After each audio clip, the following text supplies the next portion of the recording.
हनुमान जी एक, उनके रूप अनेक और उनके स्थान अनेक अनेक। और आज हम कहाँ जा रहे हैं? सीता की गुफा, हनुमान जी का जन्म स्थान। पिछले अंक में आपने देखा था श्री संकट मोचन विजय हनुमान टेकरी मलाड एवं जालोर के कानीवाड़ा। अगला आकर्षण क्या देखेंगे? हम देखेंगे हनुमान टेकरी मंदिर गुना। और आज हम कहाँ जा रहे हैं? सीता की गुफा और हनुमान जी का जन्म स्थल है।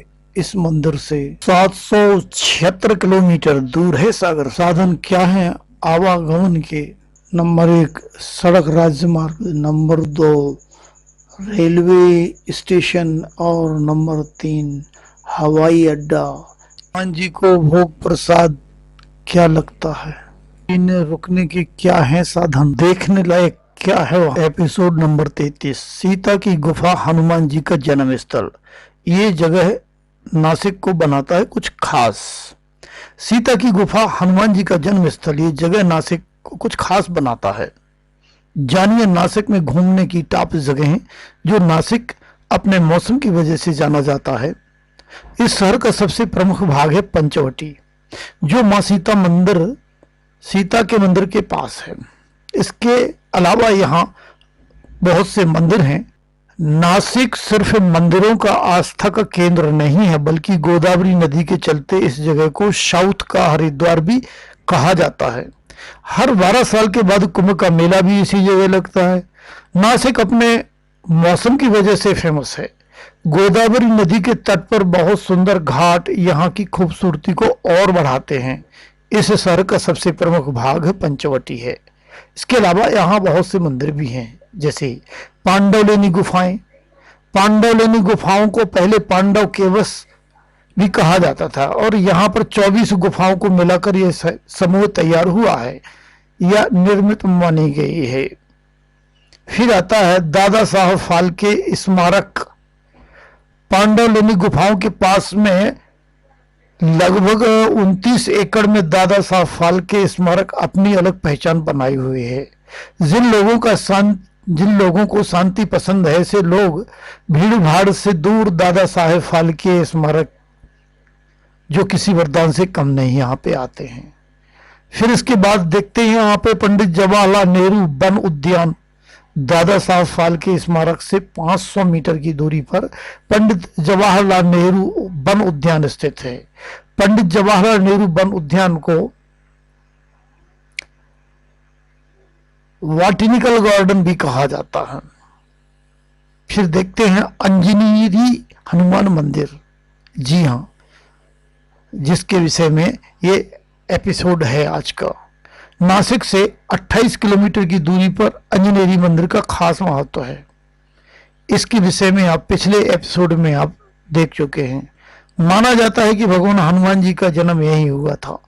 अंजनेरी में हनुमान जी की माता अंजनी की बेहद खूबसूरत प्रतिमा है। यहाँ आने पर आपको आध्यात्म की एक नई अनुभूति होगी।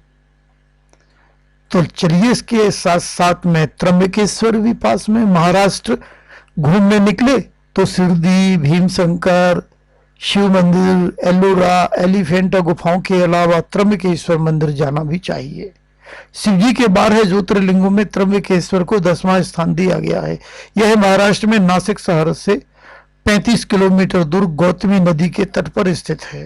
मंदिर के अंदर एक छोटे से गड्ढे में 3 छोटे छोटे लिंग हैं, जिनमें ब्रह्मा, विष्णु और शिव का प्रतीक माना जाता है। त्र्यंबकेश्वर की सबसे बड़ी विशेषता यह है कि इस ज्योतिर्लिंग में ब्रह्मा, विष्णु, महेश तीनों ही विराजित हैं। काले पत्थरों से बना यह मंदिर देखने में बहुत सुंदर नजर आता है। साथ साथ में देखिए भगवान हनुमान जी के स्वामी, सखा, मित्र, गुरु राम जी हैं। राम कुंड यहाँ पे है, आप इसको भी जरूर देखेंगे। नासिक में राम कुंड गोदावरी नदी तट पर स्थित है, जो असंख्य तीर्थयात्रियों को अपनी तरफ खींचता है। यहाँ भक्त स्नान के लिए आते हैं। माना जाता है कि भगवान राम ने यहाँ स्नान किया था। राम कुंड का निर्माण 1696 में चितारो खातर करने कराया था। मान्यता है इस पवित्र कुंड में किसी भी व्यक्ति की मृतक अस्थियां बहाने से उसकी आत्मा को मोक्ष प्राप्त होता है। रामकुंड क्षेत्र में अन्य कई मंदिर आते, जैसे सुंदर नारायण मंदिर, नारो शंकर मंदिर, कपिलीश्वरा मंदिर वगैरह वगैरह।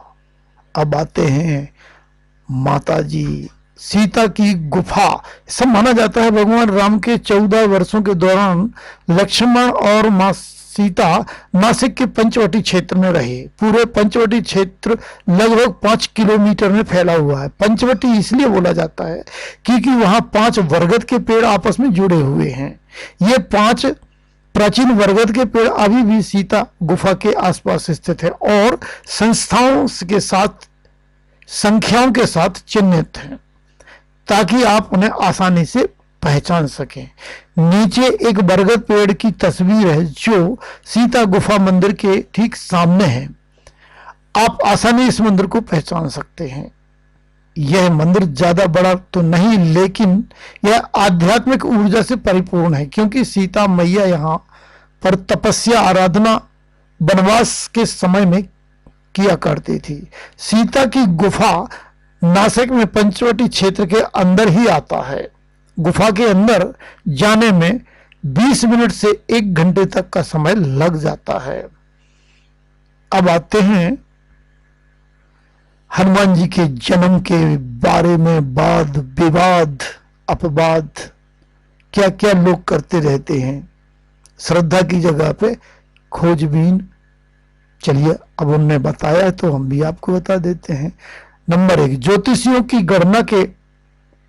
ज्योतिषियों की सटीक गणना के अनुसार में हनुमान जी का जन्म 85,58,112 वर्ष पहले त्रेता युग के अंतिम चरण में चैत्र पूर्णिमा को मंगलवार के दिन चित्रा नक्षत्र व मेष लग्न के योग में सुबह 6:03 पर भारत देश के आज के हरियाणा राज्य के कैथल जिले में हुआ था, जिसे पहले कपि स्थल कहा जाता है। यह तो ज्योतिषियों ने बताया। दूसरा, सुमेरु पर्वत पर हुआ था हनुमान जी का जन्म। वाल्मीकि रामायण के अनुसार सुमेरु पर्वत के पास वानर राज केसरी का राज्य स्थित था। हो सकता है वहां किसी अन्य पर्वत पर माता अंजना जब जा रही थी तब वायु देव के वरदान से हनुमान जी का जन्म हुआ हो। फिर आता है हनुमान जी का गांव कौन सा है। अंजनेरी नासिक त्र्यंबकेश्वर के पहाड़ों में बने किलों में से एक है, जिसे हनुमान जी का जन्म स्थान माना जाता है। अंजनेरी नासिक से त्र्यंबक रोड पर 20 किलोमीटर दूर है। फिर पूछते हैं और बताते हैं कहां जन्मे बजरंगबली। हनुमान के जन्म स्थान पर संतों में रार तकरार, शब्दों की मार। जी हाँ, मंडलाचार्य पीठाधीश्वर के महंत स्वामी अनिकेत शास्त्री देश पांडे महाराज ने कहा कि धर्म संसद में देश भर के साधु हनुमान जी के जन्म भूमि के बारे में अपने विचार रखेंगे। इसके बाद जो भी निर्णय होगा उसे सभी को मानना होगा। यानी अब सब लोग मिलकर हनुमान जी का स्थान तय करेंगे।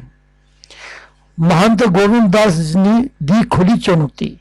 किष्किंधा के महंत गोविंद दास ने दावा किया कि कर्नाटक में किष्किंधा भगवान हनुमान जी की जन्मभूमि है। उन्होंने इस मुद्दे पर बहस करने की खुली चुनौती दे दी है। श्री दास ने कहा, वाल्मीकि रामायण का हवाला देते हुए उन्होंने खंडन किया कि भगवान हनुमान का जन्म महाराष्ट्र के अंजनेरी में हुआ था। वाल्मीकि रामायण का दिया हवाला। महंत गोविंद दास शास्त्रों के आधार पर भगवान हनुमान की जन्मभूमि के संबंध में उन्होंने कहा, रामायण में महर्षि वाल्मीकि ने कहीं नहीं लिखा है कि हनुमान जी का जन्म अंजनेरी में हुआ। जन्म स्थान हमेशा एक ही रहता है और कहीं भी यह नहीं लिखा कि भगवान हनुमान का जन्म अंजनेरी में नासिक में हुआ था। अंजनेरी से जुड़ी अन्य ये मानता है। अंजनेरी नासिक त्र्यंबकेश्वर के पहाड़ों में बने किलों में से एक है, जिसे भगवान हनुमान जी का जन्म स्थान माना जाता है। अंजनेरी नासिक से त्र्यंबक रोड पर 20 किलोमीटर दूर पर है। इसका नाम हनुमान की मां अंजनी के नाम पर रखा गया है। अंजनेरी पहाड़ी पर हनुमान जी के साथ अंजनी माता का मंदिर है। कहा जाता है कि इस पर्वत पर हनुमान जी का जन्म हुआ था। जन्म स्थान से जुड़े कई विवाद और दावे। भगवान हनुमान के जन्म स्थान को लेकर कोई बहस कोई नई नहीं है। पहले तिरुपति तिरुमाला देवस्थानम, जो तिरुमाला में भगवान वेंकटेश्वर के प्राचीन मंदिर को नियंत्रण करता है, दावा किया था हनुमान जी का जन्म स्थान अजनाद्री था। समिति ने कहा कि अजनाद्री भगवान हनुमान का जन्म स्थान है, जिन्हें दक्षिण भारत में श्री हनुमान स्वामी के नाम से जाना जाता है। भगवान हनुमान के जन्म स्थान के रूप में तिरुमाला की 7 पहाड़ियों में से एक अजनाद्री को पेश करते हुए एपिग्राफिकल, वैज्ञानिक और पौराणिक साक्ष्य वाली एक पुस्तिका का विमोचन किया गया था। हिंदू पौराणिक कथाओं में भगवान हनुमान के जन्म स्थान से जुड़ी कई कहानियां हैं। कुछ में हनुमान जी का जन्म झारखंड के गुमला जिले में अंजन गांव की एक गुफा में हुआ बताया जाता है, जबकि कुछ अन्य लोग उनके जन्म स्थान का नासिक के पास महाराष्ट्र की अजनेरी पहाड़ियों के रूप में दावा करते हैं। भगवान वेंकटेश्वर का मंदिर 7वें स्थान पर वेंकटाद्री पहाड़ी पर स्थित है और नारायणाद्री, शेषाद्री, गरुड़ाद्री तिरुमाला की अन्य पहाड़ियों में से एक है। हनुमान को वायुपुत्र के रूप में भी जाना जाता है, अंजना देवी के पुत्र के रूप में, जिन्होंने तिरुमाला की 7 पहाड़ियों में से एक में तप किया था और इसे उनके नाम पर अजनाद्री नाम दिया गया था। तो ये हनुमान जी के जन्म की कुछ भ्रमित बातें हैं।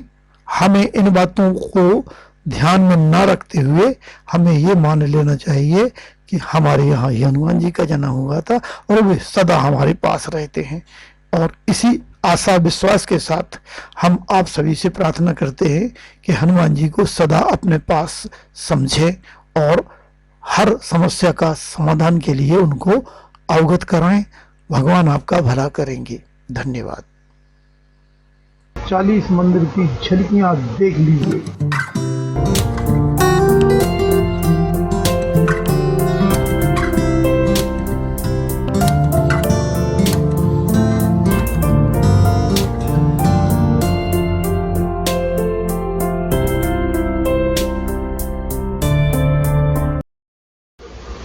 श्री हनुमान मंदिर चालीसा। आषाढ़ माह में हनुमान जी की विशेष आराधना होती है, क्योंकि चौमासे में देवशयन हो जाते हैं तो हनुमान जी सबका भला करने को तत्पर रहते हैं। यह सोचकर हम भक्तगण उनकी सेवा पूजा करते हैं।